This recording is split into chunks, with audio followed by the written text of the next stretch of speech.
Hello folks, Brew here on Pulse at the mic, and today I'd like to start talking about good buy-ins from Kaladesh singles.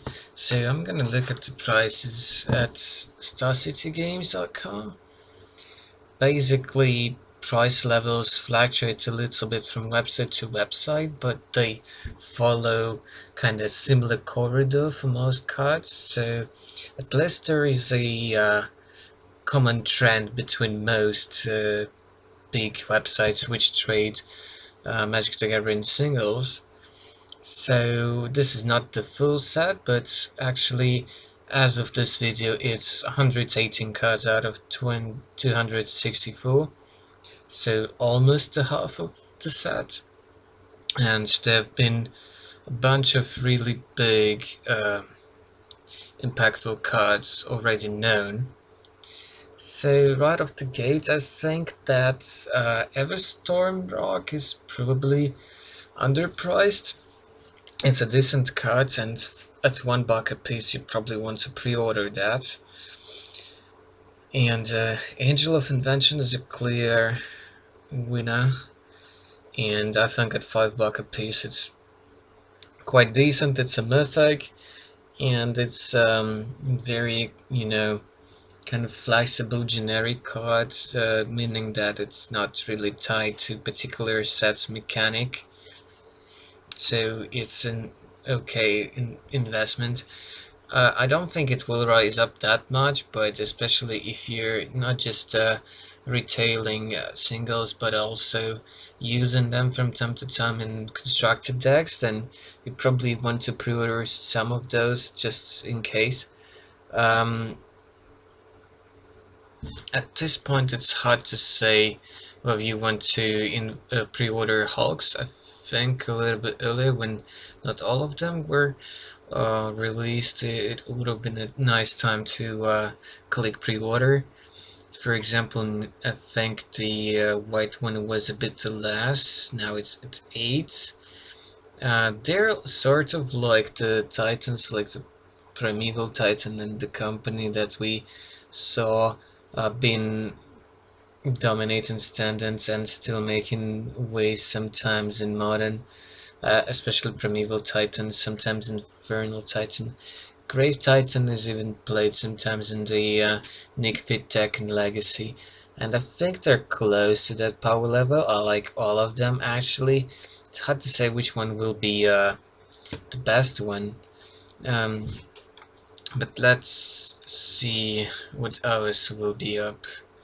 I wouldn't really invest into Trinket Terror. It won't rise up that much, and it's hard to say whether it will actually see any play. Rejection, well, probably will remain as a $1 or $2 card, just a sideboard piece. Artistry probably won't rise up that much. Outcome might be worth actually buying in.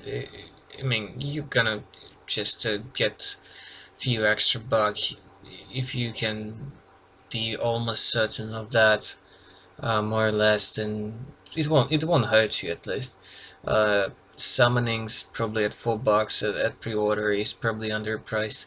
I'm actually very surprised that, for example, the white one is kind of the pseudo tragic arrogance type of card. So kind of like a sweeper on a stick. That is at 8, but I'm surprised that the blue one doesn't receive that much love.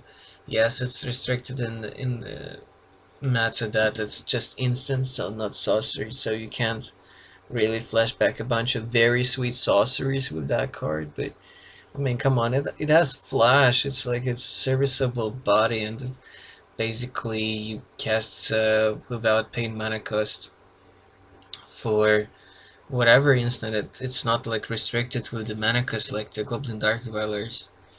Yeah, that's a surprise blocker. I don't know, like, why it's at 6. I think it's gonna rise up, and I would buy it in. Demon at $5 is pretty nice. In the other video where I've been like basically explaining why certain cards were really playable and others not so much. So I've been comparing the demon to the Massacre Worm from the new Mirrodin block, and yeah, I like this demon. It does a lot of work. It's a nice finisher. Why not? I think the Gonti at $2 is probably worth of buying in. I really like the card. The fact is pretty powerful. So I would actually buy those. Lost Legacy is likely not gonna rise up that much, but if you need it for a constructed play, you probably want to buy them because it's a great card. I don't know, like I feel like there's a good chance that the Chandra will go beyond 60 bucks a piece.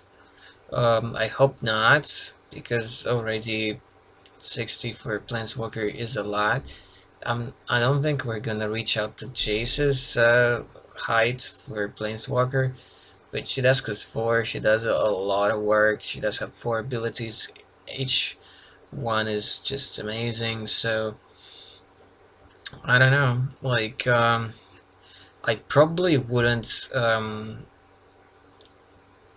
buy her in just to retail later on, later in the season, but if you feel like you will probably need to play with that card, and or you just would need a lot of cards for your team card pool, so yeah, you need to probably to buy her now. I don't think she's gonna drop down that much, but for some reason I feel like she might actually go uh, substantially up. I wouldn't be surprised if at the next PT she would make a bunch of waves, and I think she probably would. Then she would easily be 80 plus. The Red Hulk is also pretty powerful, so I don't know like why it's at 6. So I would probably buy into it. So 6/6 first strike, and then it does so many things. So basically, when it enters, you may choose like either to draw 3 cards or you mill 3 cards yourself and then deal damage to the combined mana cost of those cards to opponent's face, which is I think crazy, especially if you're in the market to build some new season red-green Eldrazi ramp or something like that. It's pretty sick. And also think about Chandra plus mana accelerating vehicle plus this in the red-white, or maybe even just one red, but most likely red-white vehicle beatdown deck. And then let's say you choose to mill 3 cards, and then many of those vehicles cost 4, 5, 6, and then that could be like, I don't know, 10, 15 damage to face just when this thing comes in. So like, yeah, think about it. What else is crazy? Yeah, like at 1.5 the Helion is absurd. Just yeah, butt in, so it's probably PNLR, because you're probably gonna go to this red vehicle beatdown deck with Chandra and possibly the Hulk as well.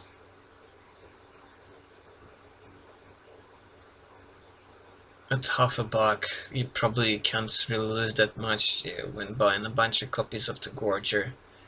I like the card, so it has potential. It's risky, but so it's not certain that the card will see any play, but there is a good chance of that. I don't know, probably wouldn't buy into any of those, maybe just into the challenge if it will be really picking up with Commander, but then again, it might just not go up. Nissa probably should go up, I think, beyond 25. I think she has the potential to go up quite a bit, because I feel like the card is pretty strong. It does a lot of cool things. Yeah. And it's until your next turn, so you can just untap that to land, make it a 5/5, and just keep it there to defend her. So it's kind of like having a 5/5 blocker for a turn, which is okay because it's a plus ability. Then next turn you just ultimate her, and then like, yeah, she's just like a great value card. She's probably not great as a win condition, not that much, but still because unlike other version, the what was it, the New Zendika one, I think, where she would make animate lands into 4/4s. So yeah, those would remain as creatures, which was pretty ridiculous. Yeah. At 15, probably I wouldn't invest into Green Hulks right now. The card is great, but I don't know if it's like actually that great. Because I'm very hopeful about this red-white vehicle beatdown deck with Chanter and Red the Hulk. I think I would buy into the Palace as well, because if it's gonna end up in that color combination, then you probably would want to play her, because it pumps everything and then it digs for more vehicles.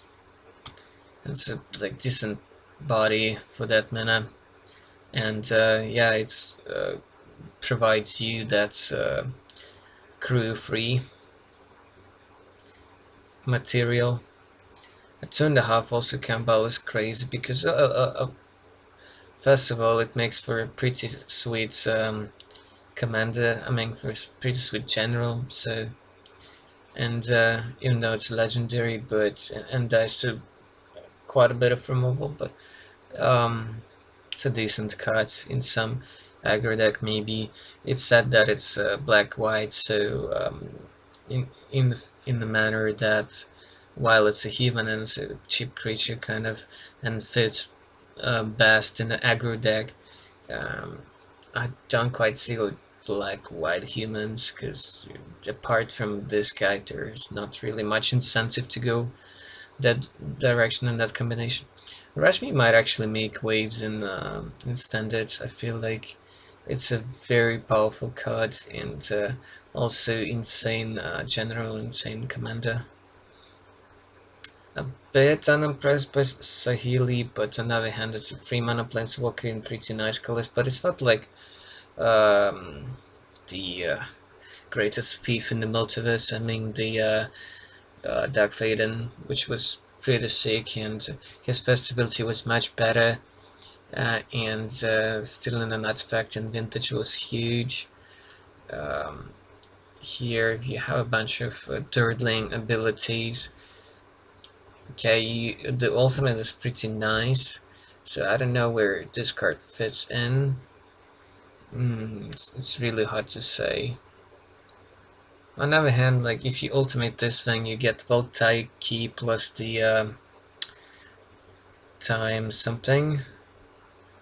So you get the vintage infinite turn combo right away if you ultimate her. So it's a tutor that can help you scry and make just copies of Moxies. So maybe it's a decent thing, but yeah, like I don't know. The first two abilities just kinda don't add up in my mind to a great card. So ultimate is great, but the first two abilities are just mediocre.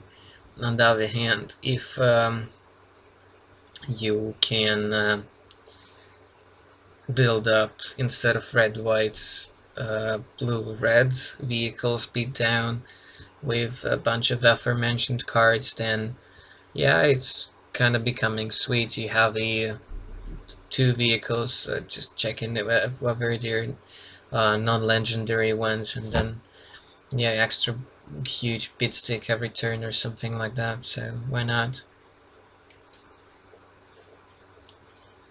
This integration will definitely see play. On the other hand, I'm not super impressed by it, but I probably would buy into it at this point, I suppose. I like Searing Blaze more than this. I like Terminate more than this. It's an instance, but it's 2 colors and it's 3 mana over like 2. It's probably like better in decks that can play it over Murder, for example, that doesn't deal like free to face, but then for that to happen you have to have an artifact. I don't know. I can see blue-red artifact deck, I can see red-white beatdown deck.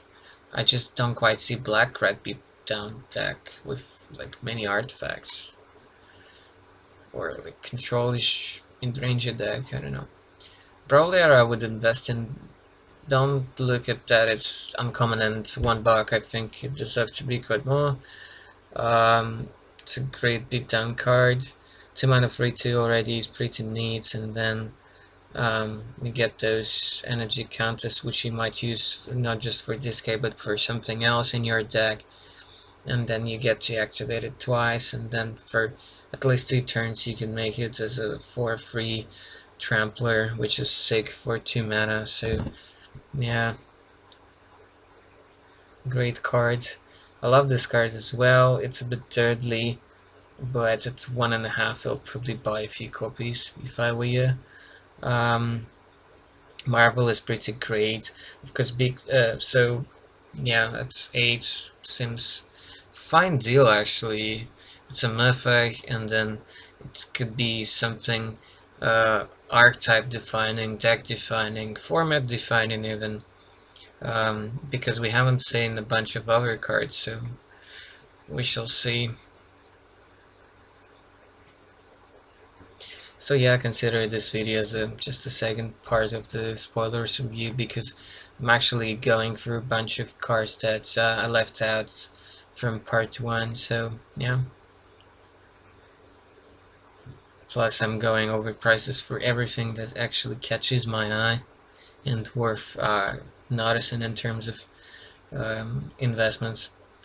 At $2 I would actually buy into many of those, because it's a great help for planeswalkers, so it works well for something like a Naya Super Friends deck, or any Super Friends deck like Black, White, or Esper, or whatever. And then because of the fabricate, you can get extra value that way as well, so there is that. I like those supporting uncommon artifacts. There could be a dedicated deck with a bunch of those, I just don't see it quite yet. This is a cute card, but don't quite see it in standard. That's why it's actually not that priced, or even in modern, where it's just a little bit too slow. I like all the vehicles actually, like pretty much all of them, and yeah, I think this one definitely should cost more. So all of those vehicles, even though they're much more situational and much more conditional, but they kind of remind me about the Eldrazi Winter and all that huge package out of one set with mimics, with whatnot, sea smashes, displacer, what else? Like all of that smashes, and so on. So while that archetype probably is not gonna transition into modern or legacy, yeah, I would buy them in. Like, come on, like this is a mana fix at West, so this is like a keystone, or those series and many sets of artifacts that you can animate for a creature. So there have been like different versions and different series and many sets. And this one, like, yeah, becomes a 5/5. Okay, like you would have to have a creature there, but I think it's great. I would be kind of morally satisfied if somebody at the Pro Tour will basically break that package and come up with a very solid, consistent vehicle deck. I would really love to see that. So that one is a $2. This one I don't like for many reasons, and you probably would agree with me. I don't want to explain it that much. I just think it's just too much investment, and too much needs to go right for this card to actually be powerful. So yeah, this is another like rare vehicle at $2 a piece right now. So Star City is not actually big on this right now. Yeah, Familiar is great. Probably will be more than just $1, and everybody's been saying emerge. It's that, of course, for sure, but then also all the other artifact synergies in terms of eating an artifact is an additional cost to cast something or just to activate some other artifacts. So there is that part as well, but of course, Emerge is the biggest ring, the biggest bell. Orrery is great, I feel like, but of course, it's probably much greater in the multiplayer, so in Commander. But then again, history knows Heartbeat of Spring, which was symmetrical. That was 2 in a green enchantment, basically doubling mana for both players. And that's a lot of play in that standards, even though it was like 10 years ago or so, or whatever. But the deck was pretty sweet. So basically, you're not going to put it into a fair deck if you can come up with a combo-ish deck that can use a lot of mana, that can use a lot of that extra card draw when you dump your hand very quickly when you cast a bunch of spells in a turn. So yeah, you probably will get ahead because if your opponent playing a fair deck, so they're not really tuned up for this kind of a speed up cycling. So yeah, if you can abuse this, go for it. I really like the card. It's pretty powerful. I feel like it's kind of balanced, but it's like really interesting. I would love to break that card, but I don't think I have a good shell in mind how to break it, and $2 a piece, pretty serviceable. I like the kit to the city. I don't know like why it's in one buck right now. Yeah, like in the blue-red spells decks, you might want to play, because think about it. So it's a discard outlet for your fairy tempest and stuff like that, and to get all those discard and like graveyard synergies, whatever, and then that deck plays the thing in the ice, and giving that thing unblockable is pretty nice, I feel like. So just helps you out. Then basically it's a kind of a loot house, like every turn for 2 mana. So uh, this thing becomes on top. You pay 2 to draw a card. Of course, you discard a card for key, but I feel like some blue-red deck with Thing in the Ice would want this and would be very happy about it. Yeah, this thing at $3 is kind of also surprising as well, because I really do see a blue-white flicker deck emerging, like as a separate archetype with the rock, with the angel, with a bunch of other cards, and then some flicker effects, and then you get double triggers, so it can become pretty ugly, I feel like. So I'm gonna come back to that like very quickly. Wonder, I do like the card actually, even if you don't have many like producers for the energy counters, it's still pretty okay card. Like 5 mana, then it's 5/3 if you spend one of those counters. No, it becomes 5/1, sorry. But then for that one counter you can give it like flying or something, a vigilance, lifelink. So yeah, okay, let's put it this way, like if there will be a decent deck instant that will actually have a good amount of number of ways to make the energy contest, then yeah, it will probably play this card. It's okay, but yeah, not overpowered by any means. I feel like it's quite decent. Say this at $6, well, because it's bonkers and it's the best of them, and it's mythic, and yeah, it's just as everything comes, and when it attacks, it does 3 to a creature planeswalker. I mean, of course, it's like some small minus that the ability doesn't hit face, but then it will be an absurd card, I feel like. Just 9 points of damage each turn.